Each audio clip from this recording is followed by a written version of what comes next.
There's a fundamental problem with our medical exam system. NEET का भैया paper available है Telegram. किसी को ट्रस्ट हो ही नहीं रहा कि ये पेपर लीक नहीं होगा। हमें तो लग रहा है ये भी हो जाएगा। कोई ऐसी बात नहीं है जो गारंटी कर रही है कि नहीं होगा। लास्ट मिनट पे हो जाएगा, फिर से वो तमाशा शुरू हो जाएगा। कोटा में तो सर हर दूसरे दिन सुसाइड हैं। कोचिंग सेंटर हैं, वो दबा देते हैं बात को, फिर उनके कैरेक्टर को जज किया जाता है कि बच्चे ने नशे की वजह से जो है सुसाइड किया है। 3 घंटे तक हमारी चेकिंग होती है, 2 घंटे बायोमेट्रिक में लेते हैं वो लोग, उसके बाद भी हमारी चेकिंग कर रहे हो। एक बार सिस्टम की तो कर लो। It is the government's responsibility to educate people. It is the government's responsibility to give people health care. That's my view. That's not the current government's view. Why don't they do it 5 times a year? At least that way, paper gets leaked, you stop it, but everybody doesn't get destroyed. You'll basically end up missing 1 year. So how are you feeling? What's the plan now? Sir main issue तो अब ये आ रहा है कि actually universities के exams चल रहे हैं, बाकी सारी एडमिशन्स ओपन है अभी, बट हमारा एग्ज़ाम आगे पोस्टपोन कर दिया गया है, तो we will not able to give university exams and travel cities. Oh, so you'll now miss the whole thing. Miss the whole thing, and if we give the exam on 21st of June, then batches of universities will start, colleges will start by then. So you'll basically end up missing 1 year. Missing 1 year, we have to take another draw for it if we are not selected. Sir मैंने 12th के बाद first attempt दिया था, but उस time पे भी paper बहुत hard आया था और बिल्कुल नॉर्मलाइजेशन नहीं था। बट अब मेरा ट्रस्ट ही नहीं है बिल्कुल कंडक्टिंग बॉडी पे कि मैं दोबारा एग्ज़ाम दूँ। तो अब कैसे मेरे को ट्रस्ट दिलाओगे कि मेरे को वापस अपने सपने देखने चाहिए? कंडक्टिंग बॉडी है वो खुद ऐसे अपना एक्सेप्ट तो नहीं कर रही है डायरेक्टली कि उन्होंने पेपर लीक करवाया। बट सर लीक हुआ कैसे एग्जैक्टली? सर एग्जैक्टली तो कंडक्टिंग बॉडी के थ्रू ही कोई मेंबर था, उसके थ्रू पेपर गया, फिर वो इंडिया में पुणे के थ्रू जैसा हमें पता चला है वो शिखर में पहुंचा। वहाँ पर वो बहुत इजीली वेरी चीप कॉस्ट पे सर 20,000 सिर्फ 20,000 में वो पेपर बच्चों को बेचा गया। उसके बाद वहाँ से बहुत ज़्यादा। और ये कैसे व्हाट्सएप से? व्हाट्सएप ग्रुप से। हाँ ऑनलाइन।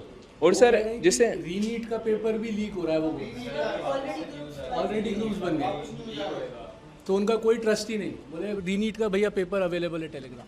सर जब सिस्टम पे इतना सारा फैसिलिटी है, वो सब अपने आप ट्रैक कर सकता है पेपर किधर से कहाँ कैसे लीक हो रहा है। एक नॉर्मल स्टूडेंट पेपर को ट्रेस कर पा रहा है कि वो कहाँ लीक होगा, कैसे मिलेगा, तो सिस्टम क्यों नहीं कर पा रहा है कि हम कैसे पता लगा पाएँ कि किसके थ्रू पेपर लीक हुआ, कैसे हुआ? ट्रस्ट ही ब्रेक हो गया। ट्रस्ट ब्रेक हो गया। पूरी लाइफ हमारी डिपेंड करती है उस पर कि हम एक डॉक्टर बन सकते हैं या नहीं बनेंगे, और ये ट्रस्ट ही हमारा ब्रेक हो गया। ना हमारे अंदर से स्ट्रेंथ है हमारे अंदर कि हम दोबारा मेंटली दोबारा प्रिपेयर करें, और ये 1 साल फिर से हम ड्रॉप लेंगे ही, क्योंकि अगर हम नहीं हुए सिलेक्ट तो हमारे पास कुछ नहीं रहेगा। हम हर साइड से हम लेस है, कुछ कर ही नहीं सकते। हम ट्रस्ट ब्रेक हो गया, किसी को ट्रस्ट हो ही नहीं रहा कि ये पेपर लीक नहीं होगा। हमें तो लग रहा है ये भी हो जाएगा। कोई ऐसी बात नहीं है जो गारंटी कर रही है कि नहीं होगा। तो आपको मालूम नहीं होगा या नहीं होगा, लास्ट मिनट पे हो जाएगा, फिर से वो तमाशा शुरू हो जाएगा। लास्ट ईयर भी हुआ था, तब इन्होंने सेलेक्टेड जो सेंटर्स थे उन बच्चों का री करा दिया था। इस साल इन्होंने बिल्कुल ही सबका ही पेपर री कर दिया है। तो पास 2 साल से ऐसे चल रहा है, तो हम क्या गारंटी लेके अगले साल भी नहीं होगा?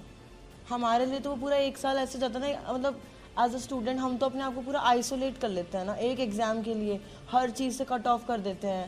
फैमिली इवेंट्स पे इवन हम लोग कहीं पे भी नहीं जाते, बस एक पेपर देने के लिए कि हमें एग्ज़ाम क्लियर करना है। वो ही जब अगर ऐसे बिक रहा है 25-25 हज़ार में, 20-20 हज़ार में, तो वो तो कोई वैल्यू नहीं है वो। एंड ये भी तो सर कोई छोटा मोटा एग्ज़ाम तो है नहीं। हम डॉक्टर्स बनेंगे, खुद भी सोचो, हम किसी हॉस्पिटल के डॉक्टर के जाते हैं, हम क्या सोच के जाएँ कि ये तो पेपर लीक वाला है, कैसे जाएंगे? अभी जयपुर ग्रामीण में एक फैमिली पकड़ी गई जिसमें पीछे 3 सिलेक्शन थे, पर इस बार वो पकड़े गए। उसके पिताजी ने पेपर खरीदा, उससे पहले 3 बच्चों का वो सिलेक्शन हो चुका था। अगर इस बार पेपर कंडक्ट सही से हो जाता या पेपर लीक नहीं होता तो वो तो डॉक्टर बन के घूम रहे होते। तो ये बड़ा इनका ये है।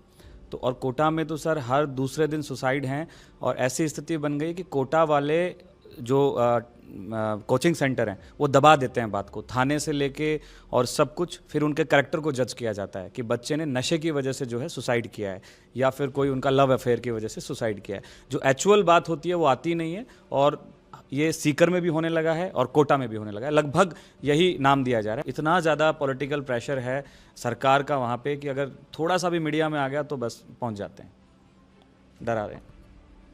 हाँ बट दबाने से रिजॉल्व नहीं होगा ना, आप दबाते जाओ रिजॉल्व नहीं होगा, आपको रिजॉल्व करना है। सर जैसे टोटल मार्क्स 720 होते हैं, बट ये सारे एस्पिरेंट बैठे हैं, इनको पूछो कि अगर किसी की मैक्सिमम सारा सिलेबस आता है ना तो 500 प्लस वो चला जाता है। 500 से लेके सिलेक्शन तक सर उतना ही रहता है कि अपना एग्ज़ाम कैसे गया 3 घंटे, उस टाइम वाला वो मेन होता है सिलेक्शन में, कि अगर आपको सारा सिलेबस चाहे आता है, वो अगर 3 घंटे में अगर कुछ भी आपका ख़राब हो गया, टाइम वेस्ट हो गया या ध्यान नहीं लगा तो वो ज़ीरो हो जाता है। तो रीनीट देना मतलब सर एग्ज़ाम वापस नहीं है, तो पूरा सिलेक्शन प्रोसेस ही वापस हो गया। And so mainly we are coming from a middle class family, and if we are talking about girls, तो उसमें इतनी फ्रीडम नहीं मिलती है हम लड़कियों को, लाइक कि इतने साल तक तुम बार बार रिपीट ड्रॉप करते रहो, वापस पढ़ते रहो, और उसके बाद अगर पेरेंट्स हमें पढ़ने भी देते हैं तो like we need money for institutes and all, जिसमें बहुत हाई लेवल के उन्होंने दे रखे हैं। जितने भी इंस्टीट्यूट्स हैं उनकी फ़ीस इतनी ज़्यादा हाई है, लाइक इन लैक्स,